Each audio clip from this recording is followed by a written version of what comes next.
Thank you very much. Please be seated, Mr. Secretary. Thank you very much.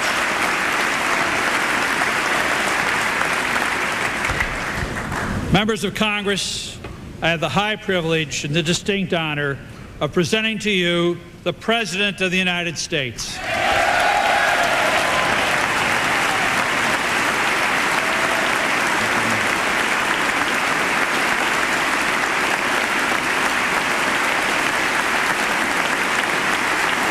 Thank you all.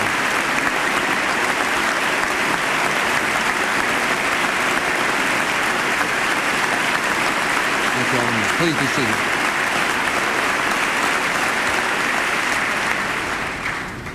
Mr. Speaker, Mr. President pro tempore, members of Congress, and fellow Americans.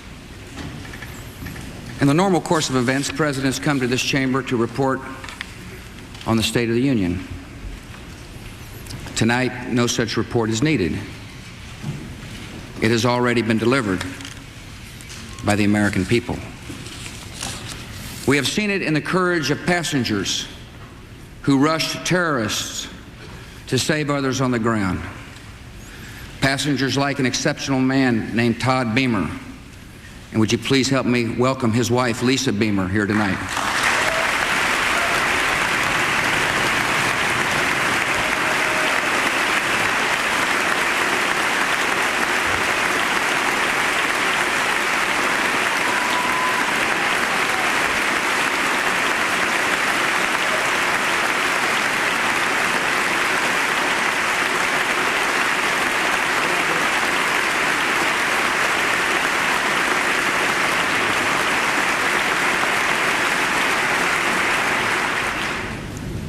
We have seen the state of our union in the endurance of rescuers working past exhaustion.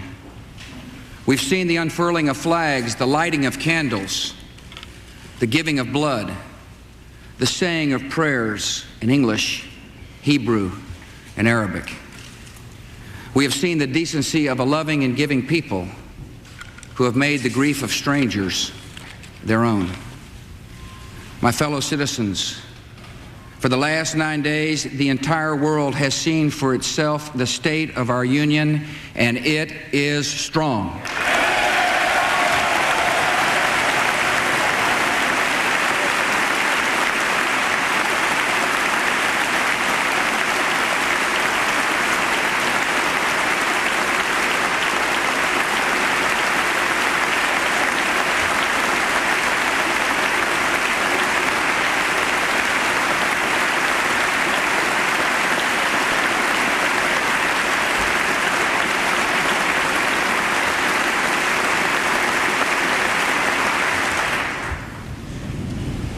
Tonight, we are a country awakened to danger and called to defend freedom. Our grief has turned to anger, and anger to resolution.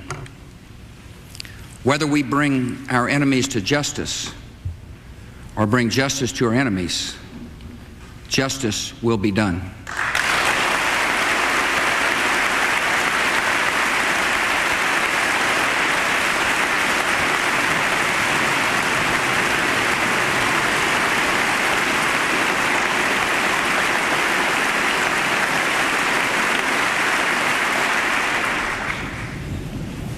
I thank the Congress for its leadership at such an important time. All of America was touched on the evening of the tragedy to see Republicans and Democrats join together on the steps of this Capitol, singing "God Bless America." And you did more than sing. You acted by delivering $40 billion to rebuild our communities and meet the needs of our military. Speaker Hassert, Minority Leader Gephardt, Majority Leader Daschle, and Senator Lott, I thank you for your friendship, for your leadership, and for your service to our country.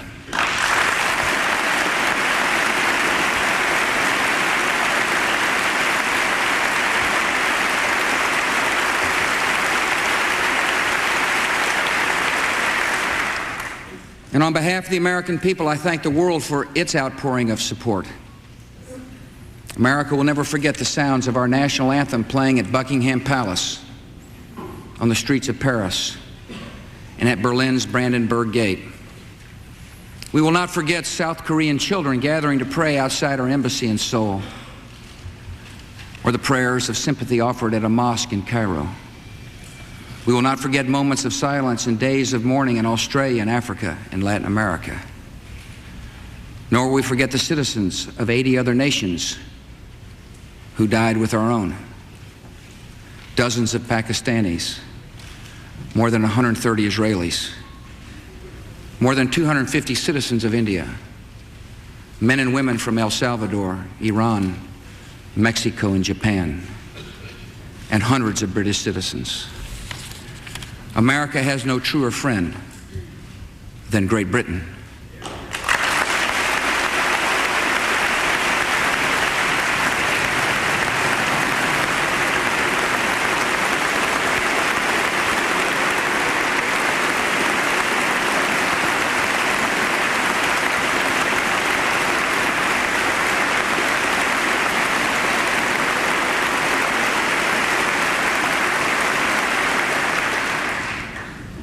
Once again, we are joined together in a great cause.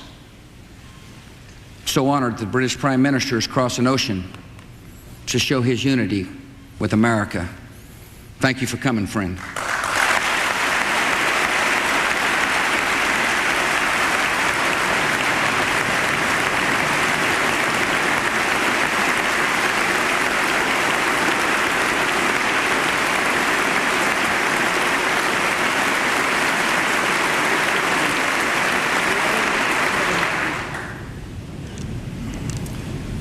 On September the 11th, enemies of freedom committed an act of war against our country. Americans have known wars, but for the past 136 years, they have been wars on foreign soil, except for one Sunday in 1941. Americans have known the casualties of war, but not at the center of a great city on a peaceful morning. Americans have known surprise attacks, but never before on thousands of civilians. All of this was brought upon us in a single day, and night fell on a different world, a world where freedom itself is under attack. Americans have many questions tonight. Americans are asking, who attacked our country?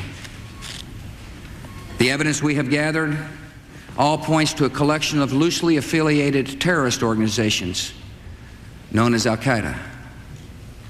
They are some of the murderers indicted for bombing American embassies in Tanzania and Kenya, and responsible for bombing the USS Cole. Al-Qaeda is to terror what the mafia is to crime, but its goal is not making money. Its goal is remaking the world and imposing its radical beliefs on people everywhere. The terrorists practice a fringe form of Islamic extremism that has been rejected by Muslim scholars and the vast majority of Muslim clerics, a fringe movement that perverts the peaceful teaching of Islam. The terrorist directive commands them to kill Christians and Jews, to kill all Americans, and make no distinctions among military and civilians, including women and children.